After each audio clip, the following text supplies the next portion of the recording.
Hello everyone, this is Bablu sir and you are watching Easy to Learn English Spoken channel and today you will learn about 25 words correct pronunciation कि 25 words को कैसे pronounce करना ये आप सीखने वाले हैं। So without taking more time I am going to start. शुरू करने के लिए जा रहा हूं और सबसे पहला वर्ड है हमारा ये। सो इसको जो प्रोनाउंस करेंगे आप करेंगे comment. Yes of course comment, जो आज तक आप करते भी आए हैं मुझे। और एग्जाम्पल हो सकता है everyone will have an opportunity to comment. Specially मेरे चैनल पे तो सबको अपॉर्चुनिटी है कमेंट करने की। नेक्स्ट हो जाएगा he made a comment about the bad road. जो रोड टूटा फूटा था, बुरी कंडीशन में था, उसके ऊपर उसने कमेंट किया ऐसे करके।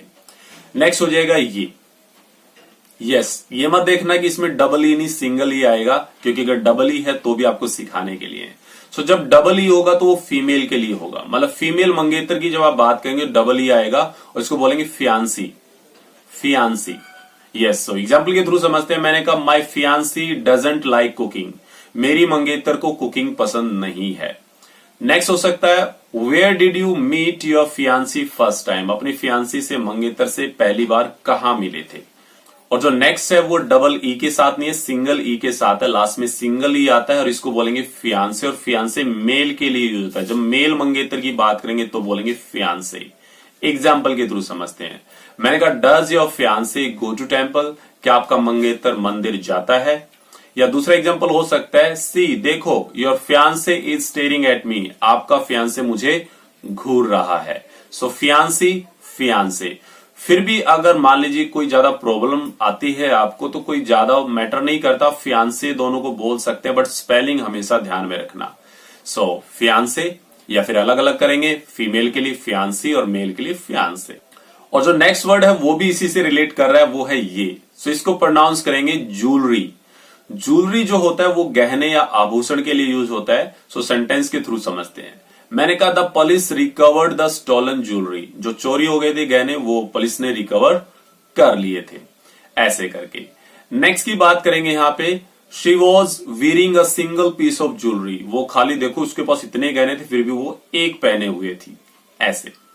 नेक्स्ट वर्ड है हमारा ये, तो जिसको आप बोलते हैं सो ऑन वगैरह वगैरह लाइक इट, तो उसमें इसको यूज करते हैं ईटीसी। सो ईटीसी को करेक्ट प्रोनाउंस करेंगे तो बोलेंगे एटसेट्रा। एटसेट्रा सेंटेंस में यूज करते हैं। मैंने कहा 4, 6, 8, 10 एटसेट्रा आर इवन नंबर्स। अगर आप मैथमेटिक्स जानते हैं तो ओड इवन का पता होगा आपको। नेक्स्ट हो जाएगा यहां पे she is great at tennis, chess etcetera. Tennis, chess और भी ऐसे हैं खेल जिनमें वो बहुत अच्छी है, ऐसे करके। नेक्स्ट हमारा ये, तो इसको प्रोनाउंस करेंगे। इसकी करेक्ट प्रोनाउंसिएशन जो होगी वो होगी आर्किटेक्चर। आर्किटेक्चर होता है वास्तुकला। एग्जाम्पल के थ्रू समझते हैं। मैंने कहा I am interested in architecture. मैं वास्तुकला में इंटरेस्टेड हूं। या मैं आपसे पूछ सकता हूं इज ही आर्किटेक्ट। क्या वो वास्तुकार है। इस तरीके से भी हो सकता है। और नेक्स्ट वर्ड की अगर हम बात करें, नेक्स्ट वर्ड ये है और इसमें ध्यान में रखना आपको PHO पर जोर देना है और इसको बोलेंगे फोटोग्राफ। फोटोग्राफ नहीं बोलेंगे, फोटोग्राफ। फोटोग्राफ। इससे रिलेट नेक्स्ट वर्ड है, इसमें आपको फो पे जोर नहीं देना है, TOG पे देना है और इसको फोटोग्राफी नहीं बोलेंगे, फोटोग्राफी। फोटोग्राफी। और नेक्स्ट में भी ऐसे रहेगा फोटोग्राफर। फोटोग्राफर नहीं, photographer. Are you a photographer. आप बोलेंगे नो, बट ये तो है, ही इज अ फोटोग्राफर, ऐसे करके। नेक्स्ट वर्ड है हमारा ये और इसको बोलेंगे लायन। लायन। लोग मुझे प्यार से लायन कहते हैं, शेर कहते हैं। एग्जाम्पल के थ्रू समझते हैं। मैंने कहा living dog is better than a dead lion. एक मरे हुए शेर से एक जिंदा जो कुत्ता है वो अच्छा है। ऑब्वियसली भौंकेगा तो ही। ओके, सो नेक्स्ट के में बात करें तो नेक्स्ट हो जाएगा the lion is called the king of forest. शेर को जंगल का राजा कहा जाता है। यू नो वेरी वेल, ये तो आपको भी पता है। और नेक्स्ट वर्ड की अगर हम बात करें तो नेक्स्ट वर्ड है हमारा ये। सो इसको आप बोलेंगे सैलून। सैलून नहीं बोलेंगे, सैलून। एग्जाम्पल के थ्रू समझते हैं। सैलून वही जगह जहां अपनी हेयर कटिंग, ब्लीचिंग, फेशियल ये सब कुछ करवाते हैं। और इससे पहला हो सकता है यहाँ पे he is going to salon. वो सैलून जा रहा है। या फिर CID वाले पहुंच गए क्योंकि किसी का मर्डर हो गया तो पूछा ये कारपेट कैसे, किसने बिछाया था, तो बता रहा है जो दुकानदार है वो ए मैन केम टू ले द सैलून कारपेट। एक आया था बिछाने के लिए। CID वाले पहुंच गए तो बोला कुछ तो गड़बड़ है। आगे नेक्स्ट यहां पे रहेगा ये, इसको सेलिब्रिटी बोलेंगे, सेलिब्रिटी नहीं बोलेंगे, सेलिब्रिटी, सेलिब्रिटी। एग्जाम्पल के थ्रू समझते हैं। मैंने कहा he became a national celebrity, वो एक नेशनल सेलिब्रिटी बन गया, मतलब प्रसिद्धि जिसको मिल जाए, प्रसिद्ध जो हो जाए वो। नेक्स्ट है being a celebrity you are not suppose to tell a lie. Obviously आप एक आइकॉन बन जाते हैं तो आप झूठ बोले तो अच्छा नहीं है, तो एक सेलिब्रिटी होने के नाते आपको झूठ नहीं बोलना चाहिए। नेक्स्ट वर्ड है ये, तो इसको बोलेंगे कैपेसिटी, कैपेसिटी नहीं बोलेंगे, कैपेसिटी, कैपेसिटी। सो एग्जाम्पल के थ्रू समझते हैं। मैंने कहा है यहां पे there reasoning capacity must be developed. इतने दिन से कोचिंग ले रहे हैं, अभी तक डेवलप नहीं हुई, तो होनी चाहिए उनकी ये ताकत भी, कैपेसिटी। नेक्स्ट यहां पे हो जाएगा the fuel tank has a capacity of 40 litres. उसकी कैपेसिटी जो है वो 40 लीटर की है, ऐसे। और जो हमारा नेक्स्ट वर्ड है वो है ये, और इसको बोलेंगे vitamin according to British. American से सुनेंगे तो सुनेंगे विटमिन। सो विटमिन एग्जाम्पल के थ्रू समझते हैं। मैंने कहा he always takes his daily dose of vitamin C, वो विटामिन सी का डेली डोज लेता है। नेक्स्ट हो जाएगा vitamin D is found in butter. Vitamin D जो है वो बटर में मिलता है। नेक्स्ट वर्ड की बात कर लेता हूं, वो है ये, और इसको बोलते हैं फॉरगेट। फॉरगेट होता है भूलना। एग्जाम्पल के थ्रू समझते हैं। मैंने कहा don't forget to wear a mask at public place. Public place पे मास्क पहनना चाहिए और ये भूलना भी नहीं चाहिए, क्योंकि यू नो वेरी वेल हम किस दौर से गुजर रहे हैं। नेक्स्ट यहां पे हो जाएगा what we learn with pleasure we never forget. जो हम इंजॉय के साथ, मजे के साथ सीखते हो, हम कभी नहीं भूलते हैं। ये होता भी है। आप टीवी पे जो मूवी देखते हैं कभी नहीं भूलते, या कोई भी चीज टीवी पे देखते हैं या खेल खेल में जो सीखते हैं वो कभी आप नहीं भूलते हैं। नेक्स्ट वर्ड रहेगा ये, और इसको बोलेंगे हम रिसीट। जो इसकी करेक्ट प्रोनाउंसिएशन होगी वो होगी रिसीट। रिसीट पर्चा या फिर पर्ची होता है। एग्जाम्पल के थ्रू समझते हैं। पहला एग्जाम्पल हो सकता है यहाँ पे, सो बात करेंगे। मान लीजिए कोई सामान लेके गया, कुछ गड़बड़ थी किसी सामान में, कहा कि ये सामान जो है ना बदल दो। उसने कहा कि आपके पास पर्ची है, do you have a receipt. उसने कहा पर्ची का क्या मतलब है, तो उसने बताया the receipt is your proof of purchase. जो आपने खरीदारी की है उसका प्रूफ है ये, इस तरीके से।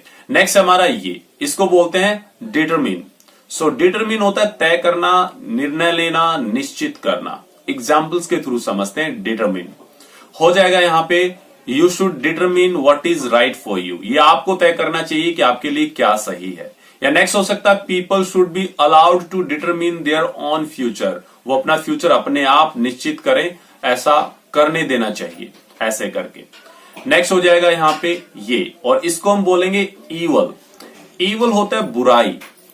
ईवल जो रहेगा उसको हम बोलेंगे बुराई। सो एग्जाम्पल के थ्रू समझते हैं। पहला एग्जाम्पल हो सकता है money is the root of all evil. सभी बुराइयों की जो जड़ है वो पैसा है। आपको लगता है? ओके, नेक्स्ट रहेगा यहाँ पे सी नो ईवल, बुरा मत देखो। हीर नो ईवल, बुरा मत सुनो। स्पीक नो ईवल, बुरा मत बोलो। कुछ याद आया? बंदर। आगे, और जो हमारा नेक्स्ट वर्ड है वो है ये, कन्वर्सेशन। कन्वर्सेशन होता है बातचीत। एग्जाम्पल के थ्रू समझते हैं। मैंने कहा your conversation is the mirror of your thoughts. आपके बारे में आपकी बातचीत ही बताती है। Next, they were engaged in conversation. वो बातचीत में व्यस्त थे। Okay, let's go for next word, question. Question बोलेंगे इसको। करेक्ट प्रोनाउंसिएशन जो होगी वो होगी क्वेश्चन। सो एग्जाम्पल के थ्रू समझते हैं। मैंने बोला यहाँ पे can I ask you a question. क्या मैं आपसे एक क्वेश्चन पूछ सकता हूं? तो मुझे डर लगा, मैंने कहा he can answer the question however hard it is. इससे पूछ लो, ये कर देगा आंसर, चाहे कितना भी मुश्किल क्वेश्चन क्यों ना हो, मुझसे मत पूछो, ऐसे करके। ओके, नेक्स्ट वर्ड है हमारा ये, इसको आप बोलेंगे टेक्नोलॉजी। Technology, technology. एग्जाम्पल के थ्रू समझते हैं।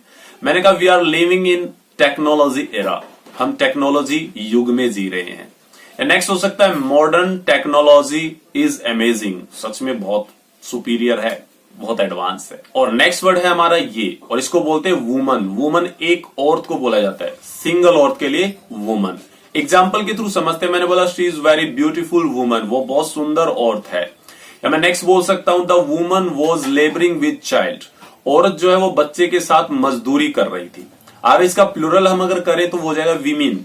विमिन मतलब वुमन का प्लूरल, ज्यादा औरतें। एग्जाम्पल के थ्रू समझते हैं। मैंने कहा both of the women were American, दोनों ही औरतें जो है वो अमेरिकन थी।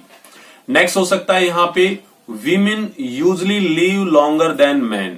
मान लीजिए मैं कंपैरिजन की बात करूं तो आदमी के कंपैरिजन में औरतें लंबे समय तक जीती हैं, मतलब उनकी लाइफ ज्यादा होती है। और नेक्स्ट वर्ड है हमारा ये, और इसको बोलेंगे क्यूकुम्बर। कुकुम्बर नहीं बोलेंगे, क्यूकुम्बर।